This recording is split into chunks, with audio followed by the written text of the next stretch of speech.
السلام عليكم ورحمة الله تعالى وبركاته. نحمده ونصلي على رسوله الكريم أما بعد. فقد قال الله تعالى في كلامه القديم والفرقان المجيد. بسم الله الرحمن الرحيم. يا أيها المدثر قم فأنذر وربك فكبر وثيابك فطهر والرجز فهجر. آمنا بالله صدق الله مولانا العلي العظيم. اللهم صل على سيدنا محمد طب القلوب ودوائها وعافية الأبدان وشفائها ونور الأبصار وضيائها وعلى آله وصحبه وسلم. பேரன்புக்கும் பெருமதிப்பிற்கும் உரிய பெரியோர்களே, சகோதரர்களே, அல்லாஹ்வின் நல்லடியார்களே, நமது ஹாஃபிஸா அவர்கள் ஓதவிருக்கிற சூரத்துல் முத்தஸ்ஸிர் சூரா, அந்த சூறாவிலே அல்லாஹ் நம்மை பார்த்து பணிக்கிறான். நீங்கள் உங்களுடைய துணிமணிகளை துப்புரவாக வைத்துக் கொள்ளுங்கள், அருவருப்பான விஷயங்களை நீங்கள் வெறுத்து ஒதுக்கிவிடுங்கள் என்று அல்லாஹ் ரப்புல் ஆலமீன் நம்மை பார்த்து பணிக்கிறான். வசனத்தினுடைய சாராம்சம் என்னவென்று கேட்டால், நாம் வாழ்கின்ற வசிப்பிடம், உடுத்துகின்ற உடை, நம்முடைய உடல், எல்லாவற்றையும் நாம் தூய்மையாக வைத்துக் கொள்ள வேண்டும், சுத்தமாக வைத்துக் கொள்ள வேண்டும் என்பதாகும். நம்முடைய மார்க்கத்திலே தூய்மை சுத்தம் அதிகம் வலியுறுத்தப்பட்டிருக்கிறது, ஒரு கட்டளையாக கூட பிறப்பிக்கப்பட்டிருக்கிறது. நம்மை சுற்றி உள்ள இடங்கள் எப்போதும் தூய்மையாக இருக்குமாறு நாம் பார்த்து கொள்ள வேண்டும். அதற்கு அந்த அளவுக்கு அதிக முக்கியத்துவம் இருக்கிறது. சொல்ல போனால் நம்மை நாமே முக்கியமாக தூய்மையாக வைத்துக் கொள்ள வேண்டும். ஒரு பஞ்ச பராரியை போன்று ஒரு தலைவிரி கோலமாக நாம் இருக்கக்கூடாது. நபிகள் நாயகம் ஸல்லல்லாஹு அலைஹி வஸல்லம் சமூகத்தில ஒரு நண்பர் இருந்தார், தலைவிரி கோலமாக இருந்தார். தம்முடைய முடியை வாராமல் அலங்கோலமாக இருந்தார். தம்முடைய முடியை வாரிக்கொள்ள, சீராக்கி கொள்ள இவரிடத்தில் வசதி இல்லையா என்று பெருமானார் கேட்டார்கள். மற்றொருவரை பெருமானார் ரசூலே கரீம் ஸல்லல்லாஹு அலைஹி அவர்கள் பார்த்தார்கள். பிசியாபின் வசிகா, அழுக்கு உடைகளோடு அவர் இருந்தார். தம்முடைய இந்த அழுக்க ஆடைகளை சுத்தப்படுத்திக் கொள்வதற்கு இவரிடத்தில் எந்த ஒரு வசதியும் இல்லையா என்று கேட்டார்கள். பெருமானார் ரசூலே கரீம் ஸல்லல்லாஹு அலைஹி வஸல்லம் பார்வை இருக்கிறது, விசாலமான பார்வை. மக்களிடத்தில் என்ன குறைகள் இருக்கின்றனவோ உடனே அதை சீர் செய்வார்கள், மார்க்க அடிப்படையில். நாம் நம்மை அலங்கரித்துக் கொள்ள வேண்டும், தூய்மைப்படுத்திக் கொள்ள வேண்டும். நம்முடைய உடை சுத்தமாக இருக்க வேண்டும், உடல் சுத்தமாக இருக்க வேண்டும். நம்மை சுற்றியுள்ள இருப்பிடங்களும் கூட சுத்தமாக இருக்க வேண்டும். இன்றைய காலகட்டத்திலே தூய்மை இந்தியா என்பதை அறிமுகப்படுத்தினார்கள். கிட்டத்தட்ட இந்தியா சுதந்திரம் பெற்றதற்கு பின்னாலே 60 சொச்சம் ஆண்டுகளுக்கு பின்புதான் தூய்மை இந்தியாவை அறிமுகப்படுத்தினார்கள். ஆனால் 1400 ஆண்டுகளுக்கு முன்னாலேயே நம்முடைய இஸ்லாம் மார்க்கம் தூய்மை இஸ்லாத்தை நமக்கு அறிமுகப்படுத்தியிருக்கிறது. இஸ்லாத்திலே தூய்மை என்பது மிகவும் வலியுறுத்தப்பட்ட, போற்றுதலுக்குரிய, வாழ்த்துக்குரிய ஒரு விஷயமாக இருக்கிறது. ஒரு ஆசிரியருக்கும் மாணவர்களுக்கு மத்தியிலே உரையாடல் நடந்தது. உரையாடல் நடக்கிற போது ஆசிரியர் மாணாக்கர்களை பார்த்து கேள்வி கேட்கிறார். உங்களுடைய சமயமாக இருக்கட்டும், பிற சமயங்களாக இருக்கட்டும், உங்களுக்கு பிடித்த சிறப்பம்சங்கள் என்ன? நீங்கள் எந்த மதத்தை சார்ந்து இருக்கிறீர்களோ, உங்களுடைய மதமாக இருக்கட்டும், வேற்று மாற்று மதங்களையும் நீங்கள் பார்க்கிறீர்கள், இதிலே என்ன ஒரு சிறப்பம்சத்தை பார்க்கிறீர்கள், காண்கிறீர்கள் என்று ஆசிரியர் மாணவர்களை பார்த்து கேட்கிறார். எல்லா மாணவர்களும் இஸ்லாத்தை சிறப்பித்து சொன்னார்கள். ஒரு மாணவர் எழுந்து சொன்னார், 1400 ஆண்டுகளுக்கு முன்னாலேயே அந்த பாலைவனத்திலே, மக்கா பாலைவனத்திலே சமூகத்தை உருவாக்குகிற போது ஒரு தூய்மையான சமூகத்தை முகமது நபி அவர்கள் உருவாக்கினார்களே, அது எனக்கு பேராச்சரியத்தை தரவல்லதாக இருக்கிறது என்று அந்த மாணவர் பதில் உரைத்தார். அருமை சகோதரர்களே, ஒரு பாலைவனம், அந்த பாலைவனத்திலே பெருமானார் ரசூலே கரீம் ஸல்லல்லாஹு அலைஹி அவர்கள் தூய்மையை நமக்கு வலியுறுத்துகிறார்கள் என்றால் கொஞ்சம் யோசித்து பார்க்க வேண்டும். நம்முடைய வீடுகள் சுத்தமாக இருக்க வேண்டும், நம்முடைய இருப்பிடங்கள் சுத்தமாக இருக்க வேண்டும். புனித மக்கா மதீனாவை பார்க்கிறோம். சுத்தமாக இருக்கிற இடத்தையே, தூய்மையாக இருக்கிற இடத்தையே திரும்பவும் அவர்கள் நலாஃபா தல்தீப் செய்து கொண்டே இருப்பார்கள், பார்ப்பதற்கு படபடப்பாக இருக்கிற முறையில.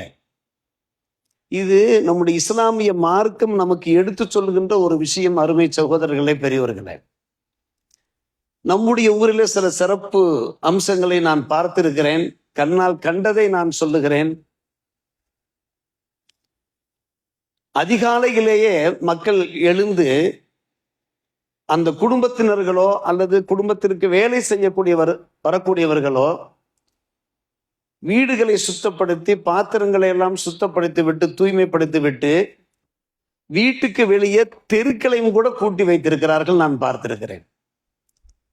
எமது மேலத்தருவிலே அதை நான் பார்த்து கொண்டிருக்கிறேன். இதே போன்று மற்ற தெருக்களையும் அவரவர் தம்முடைய வீட்டிற்கு முன்னே இருக்கக்கூடிய தெருவையும் சுத்தப்படுத்தி விட்டார் என்றால் தூய்மையே தூய்மை. இதைத்தானே இஸ்லாம் பாராட்டுகிறது, வரவேற்கிறது. இன்றைக்கு ஹாஃபிஸா அவர்கள் சூரத்து நூஹ் ஓதியிருக்கிறார்கள், தொடர்ந்து சூரா அல் முத்தஸிர் ஓதப் போகிறார்கள். அந்த முத்தஸிர் சூறாவிலே நமக்கு சியாபக்க பத்தஹிர், உங்களுடைய துணிமணிகளை நீங்கள் துப்புரவாக வைத்துக் கொள்ளுங்கள் என்று அல்லாஹ் இந்த விஷயத்தை இவ்வளவு தூரம் பெரிதிப்படுத்தி சொல்வதற்கு என்ன காரணம் என்பதை கொஞ்சம் யோசித்து பாருங்கள் அருமை சகோதரர்களே. காரணம், இதன் மூலமாக அல்லாஹ்வுடைய ஒரு அன்பு கிடைக்கிறது, பாசம் கிடைக்கிறது. அல்லாஹ்வுடைய அன்பு கிடைக்கிறது, பாசம் கிடைக்கிறது.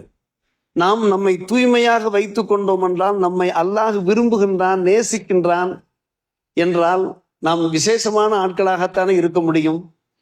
குர்ஆனிலே அல்லாஹ் கூறுகிறான், இன்னல்லாஹு யுஹிப்புத் தவ்வாபீன வ யுஹிப்புல் முத்தத்வஹீரின் என்று கூறுகிறான். அல்லாஹ்விடத்தில் யார் தௌபா செய்கிறார்களோ அவர்களையும் நிச்சயமாக அல்லாஹ் விரும்புகிறான். யார் தூய்மையோடு இருக்கிறார்களோ அவர்களையும் அல்லாஹ் விரும்புகிறான். அல்லாஹ்வுடைய விருப்பத்திற்கு உரியவர்களாக நாம் மாறுகிறோமே. கொஞ்சம் யோசித்து பாருங்கள் அருமை சகோதரர்களே, பெரியவர்களே. நமக்கு வியாதிகள் ஏற்படுவதற்கு, நோய்கள் ஏற்படுவதற்கு, நோய் தொற்றுக்கள் ஏற்படுவதற்கெல்லாம் அந்த அழுக்கு தான், கரைகள் தான் காரணமாக இருக்கின்றன. ஆடிக்கு ஒரு முறை, அமாவாசைக்கு ஒரு முறை என்று சொல்வார்கள் அல்லவா. என்றாவது ஒரு நாள் நாம் நம்முடைய இருப்பிடங்களை சுத்தம் செய்தோம் என்றால் அது உண்மையிலே சுத்தமாக இருக்க முடியாது. வாரத்திற்கு ஒரு முறை, 10 நாட்களுக்கு ஒரு முறை நம்முடைய வீடுகளை, நம்முடைய வீடுகளில் இருக்கக்கூடிய, நம்முடைய இருப்பிடங்களில் இருக்கக்கூடிய கழிவறைகளை நாம் சுத்தமாக வைத்துக் கொண்டோம் என்றால் இன்னல்லாஹு யுஹிப்பு, இது அல்லாஹுடைய முகப்பத்திற்கு உரிய ஒரு விஷயமாக இருக்கிறது. மட்டுமல்ல அன்பான பெருமக்களே, மிக முக்கியமான விஷயம், ஈமானுக்கு பல்வேறுபட்ட குணங்கள் இருக்கின்றன. பல்வேறுபட்ட சிறப்பு குணங்கள் மூலமாக நம்முடைய ஈமான் பிரகாசம் பெறுகிறது. அன்றைக்கு ஹாஃபிஸா அவர்களும் கூறுகிறார்கள், ஈமானுடைய அடையாளங்கள், பல அடையாளங்களை சொன்னார்கள். அதிலே ஒரு அடையாளம் என்ன தெரியுமா? அத்தஹாரத்து நிஸ்ஃபுல் ஈமான், தூய்மை இருக்கிறத ஈமானிலே பாதி. மற்றும் ஒரு ஹதீஸ்ல ஈமானில ஒரு பகுதி ஈமானுக்குள்ளே வருகிறது. சற்று யோசியுங்கள் அன்பான பெருமக்களே. தூய்மை இருக்கிறதே, சுத்தம் இருக்கிறதே ஈமானுக்குள்ளே வருகிறது. பள்ளிவாசலை பார்க்கிறோம், பார்ப்பதற்கு எவ்வளவு அழகாக, தூய்மையாக, பரிசுத்தமாக இருக்கிறது. வெளியிடங்களையும் நாம் பார்க்கிறோம், அதற்கான அந்த பணியாட்களை வைத்து வேலை வாங்கி கொண்டிருக்கிறார்கள் நம் மக்கள். நம்முடைய பிலால் அவர்கள் அதற்கு என்று ஒரு தனி சிரத்தை எடுத்துக் கொள்கிறார்கள். இதை தாண்டி அருமை சகோதரர்களே, நம்மள ஒவ்வொருவருக்கும் பொறுப்பு இருக்கிறது. நாம் ஒரு கப்பிலே டீ குடிக்கிறோம் அல்லது இனிப்பு கஞ்சி சாப்பிடுகிறோம் என்றால் எங்கு வேண்டுமானாலும் அதை தூக்கி வீசிவிட்டு செல்ல முடியாது. அது எப்படி சரியாக இருக்க முடியும்? எங்கே போட வேண்டுமோ அங்கே போட வேண்டுமா இல்லையா? சற்று யோசித்து பாருங்கள். ஹஜ்ரத் அவர்கள் அடிக்கடி சொல்லுவார்கள், வீட்டிலே செத்து போகிற அந்த எலிகளை கூட நீங்கள் வீட்டுக்கு வெளியே தூக்கி வீசாதீர்கள், அதற்கு என்று போடக்கூடிய இடங்களிலே போடுங்கள், அதிலேயும் உங்களுக்கு பாவம் இருக்கிறது, குற்றம் இருக்கிறது என்று ஹஜ்ரத் அவர்கள் பேசியதை அவர்கள் காலத்தில் இருந்த மக்கள் தாங்கள் ஞாபகப்படுத்தி பாருங்கள். அன்பான பெருமக்களே, இது ஒரு விஷயம். இதோ பாருங்கள், அந்த தூய்மை இஸ்லாத்தை, நம்முடைய இஸ்லாம் எப்படி நமக்கு அதை வகுத்து தந்திருக்கிறது பாருங்கள். பள்ளிவாசலுக்கு வருகிறோம், தொழுகிறோம், ஒழுவெடுக்கிறோமே, அந்த உழுவிலே 2 விஷயங்கள் இருக்கின்றன. ஒன்று நம்முடைய ஆன்மீகம் அங்கே பலப்படுகிறது, சுத்தப்படுகிறது. மற்றொன்று நம்முடைய பாவக்கரைகளும் நீங்குகின்றன. நம்முடைய பாவக்கரைகள் நீங்குகின்றன, அழுக்குகளும் வெளியேறுகின்றன. நல்ல முறையில நாம் சுத்தப்படுத்துகிற போது, உடம்பை சுத்தப்படுத்துகிற போது, இதற்கென்று பெருமானார் ரசூலே கரீம் ஸல்லல்லாஹு அலைஹி வஸல்லம் மெனக்கட்டு சொன்னார்கள். நீங்கள் ஒழுவெடுக்கிற போது உங்களுடைய உறுப்புகளை நல்ல முறையில் நீங்கள் சுத்தம் செய்யுங்கள். குர்ஆன் ஷரீஃபில் ஃபக்ஸிலு வுஜூஹக்கும் வ ஐதியக்கும் என்றெல்லாம் வருகிறது. அப்படி சுத்தம் செய்கிற போது நன்கு கவனிக்க வேண்டும். மேலோட்டமாக நாம் உழுவெடுக்க கூடாது. அந்த உதுவே ஒரு பெரிய பரக்கத்தாக இருக்கிறது. எப்படி பரக்கத்து என்று கேட்டால், ஒவ்வொரு உறுப்பையும் நாம் கழுகுகிற போது அந்த உறுப்பிலிருந்து வெளியேறுகின்ற அந்த தண்ணீர் இருக்கிறத, சொட்டுக்கள் இருக்கின்றனவே, அந்த சொட்டுக்கள் மூலமாக நாம் செய்த பாவங்களும் சேர்த்தே வெளியேறுகின்றன. யோசித்து பாருங்கள், நம்முடைய இதயத்திற்கு ஒரு பரிசுத்தம் உண்டாகிறதா இல்லையா? ஹதீஸ் எப்படி முடிவடைகிறது என்று கேட்டால், ஹத்தா யக்ருஜ நக்கியம் என துனூபி, ஒரு மனுஷன் ஒழுவெடுத்து விட்டு அவன் வெளியேறுகிற போது எல்லா பாவங்களிலிருந்தும் பரிசுத்தம் பெற்றவனாக அவன் வெளியேறுகிறான். ஒரு பக்கம் அழுக்குகள் வெளியேறுகின்றன, மறுபக்கம் அன்பான பெருமக்களே நம்முடைய பாவங்கள் வெளியேறுகிறது. கொஞ்சம் யோசித்து பார்க்கிறோம், நம்முடைய பாவங்கள் மன்னிக்கப்படுகிறத, இது ஒரு பெரிய பாக்கியம் அல்லவா? ஒன்று அல்லாஹ்வுடைய அன்புக்கு ஆளாகிறோம், மற்றொன்று பாவங்கள் மன்னிக்கப்படுகிறது. மூன்றாவது ஒரு விஷயம், அருமை சகோதரர்களே, இந்த விஷயத்திலே நாம் அசட்டையாக இருக்கக்கூடாது. சுத்தத்தை பேணுகிற விஷயத்திலே நாம் அசட்டையாக இருக்கக்கூடாது. எச்சரிக்கைகள் நிறைய வந்திருக்கின்றன. பெருமானார் ரசூலே கரீம் ஸல்லல்லாஹு அலைஹி வஸல்லம் சொன்னார்கள், லா ததுஃபுல் மலாயிகத்து பைத்தன் ஃபீஹா சூரத்தும் வலா கல்பும் வலா ஜுனுபுன் என்று சொன்னார்கள். ஜுனுபாலிகள் இருக்கக்கூடிய வீட்டிற்கு மலக்குமார்கள் பிரவேசிக்க மாட்டார்கள் என்று. ஜுனுபாலிகள் என்றால் தெரியும், நம் எல்லோருக்குமே குளிப்பு கடமையானவர்கள். எவ்வளவு சீக்கிரமாக அந்த குளிப்பு கடமையை நாம் நிறைவேற்ற முடியுமோ நிறைவேற்றி விட வேண்டும். ஒரு தொழுகை நேரம் கடக்கின்ற அளவுக்கு ஜுனுபாலிகளாக இருக்கக்கூடாது. மலக்குமார்கள் வராவிட்டால் வீட்டில் ஒரு பரக்கத்து, ரஹ்மத்து கிடைக்காமல் போய்விடும். ஒரு ஹதீஸிலே வருகிறது, ஒரு ஜுனுபாலி குளிக்கிற போது ஒரு முடியளவு நன்கு கவனிக்க வேண்டும். ஒரு முடிய அளவுக்கு உடம்பிலே தண்ணீர் படாவிட்டாலும் கூட அதன் காரணமாக நரகத்திலே அவர் அதாபு செய்யப்படுவார். இதை ஆண்களும் தெரிந்து செயல்படுத்த வேண்டும், பெண்களும் தெரிந்து செயல்படுத்த வேண்டும். குளிப்பு கடமையானவர்கள் நல்ல முறையிலே உடம்பை தேய்த்து குளிக்க வேண்டும். உடம்பிலே ஒவ்வொரு பகுதியிலையும் தண்ணீர் பட வேண்டும். இல்லாவிட்டால் அந்த குளிப்பு நிறைவேறாமல் போய்விடும். மட்டுமல்ல, மார்க்க சட்ட பிரகாரம் அடுத்து நாம் தொழுகையை நிறைவேற்றினோம் என்றால் அந்த தொழுகையும் கூட கூடாமல் போய்விடும். இதனால்தான் இந்த ஹதீஸை கேட்ட ஹஜ்ரத் அலி இப்னு அபி தாலிப் ரலியல்லாஹு அன்ஹு அவர்கள் தலையை சுத்தமாக முடியை மலித்து விட்டார்கள், மொட்டை அடித்துக் கொண்டார்கள். பெருமானார் ஸல்லல்லாஹு அலைஹி வஸல்லம் சொல்லிவிட்டார்கள், ஒரு முடி அளவுக்கு உடம்பிலே ஈரம் படாவிட்டாலும் கூட மறுமை நாளிலே நரக அதாபு இருக்கும் என்று சொல்லிவிட்டார்கள். நமக்கு எதற்கு முடி என்று அவர்கள் முடியை மடித்து விட்டதாக நாம் பார்க்கிறோம். அருமை சகோதரர்களே, இது ஒரு ஹதீஸ். இது போன்ற நிறைய ஹதீஸுகள் நாம் பல முறை கேள்விப்பட்ட ஒரு விஷயம்தான். ஆம், பெருமானார் ரசூலே கரீம் ஸல்லல்லாஹு அலைஹி வஸல்லம் மதீனாவிலே ஒரு கபரை கடந்து போகிறார்கள். அந்த கபரிலே 2 பேர் அதாபு செய்யப்பட்டு கொண்டிருக்கிறார்கள். அதாபு செய்யப்படுவதற்கு என்ன காரணம் என்று கேட்கிற போது, ஒருவர் புறம் பேசி கொண்டு திரிந்தார், கோல் சொல்லி கொண்டு திரிந்தார், ஃபித்னா ஃபசாத் பரப்பி கொண்டிருந்தார். மற்றொரு இருக்கிறாரே, அவர் சிறுநீர் கழித்து விட்டு நல்ல முறையில சுத்தம் செய்யாமல் இருந்தார். நல்ல முறையில சுத்தம் செய்யாமல், இது எவ்வளவு தூரம் கொண்டு போய் விடுகிறது பாருங்கள். கபருடைய அதாபுக்கு ஆளாகக்கூடிய ஒரு நிலைமையை உண்டாக்குகிறது என்று கேட்டால், தூய்மை என்பது எங்கே இருக்கிறது என்பதை கொஞ்சம் யோசித்து பாருங்கள். மாற்று மத சகோதரர்களைப் போல, சகோதர சமுதாயத்தை சார்ந்தவர்களைப் போல நாம் என்ன செய்ய முடியாது? சுத்தம் இல்லாமல் இருக்கவே முடியாது. குளிப்பு கடமையானவர்களும் நல்ல முறையிலே குளித்தாக வேண்டும்.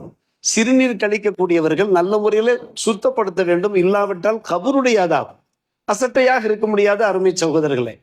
இதைத்தான் நமக்கு இன்றைக்கு ஒரு பாடமாக போதிக்கப்பட்டு கொண்டிருக்கிறது. மிக முக்கியமான ஒரு விஷயம்.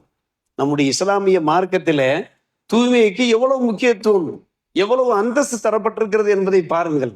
தூய்மை இந்தியா சமீப காலத்திலே அறிமுகப்படுத்தப்பட்டிருக்கிறது. ஆனால் நம்முடைய இஸ்லாமிய மார்க்கம் 1400 ஆண்டுகளுக்கு முன்னாலேயே இந்த தகாரத்து சம்பந்தமாக, நலாபத்து சம்பந்தமாக நமக்கு இவ்வளவு தூரம் போதிக்கப்பட்டிருக்கிறது என்று கேட்டால், நாம் டாக்டரிடத்தில் சிகிச்சைக்காக வேண்டி செல்லும் போது வைத்தியர்களிடத்துல அவர்கள் நம்மிடத்தில் முதலிலே சொல்வது என்னவென்று கேட்டால், நீங்கள் உங்களை தூய்மையாக வைத்துக் கொள்ளுங்கள். அதன் காரணமாகவே அன்பான பெருமக்களை நெகங்களை வெட்டுவது, அதே போன்று அக்குள் முடியை எடுப்பது, ஆணத்து முடியை எடுப்பது, அதற்கான விளக்கத்தை நீங்கள் தெரிந்து கொள்வீர்கள். உடம்பிலே அசிங்கமான முடிகளை எல்லாம் நாம் அவ்வப்போது களைந்து கொண்டே இருக்க வேண்டும். மூக்குகளுக்கு உள்ளே இருக்கக்கூடிய முடிகளையும் கூட களைய வேண்டும்.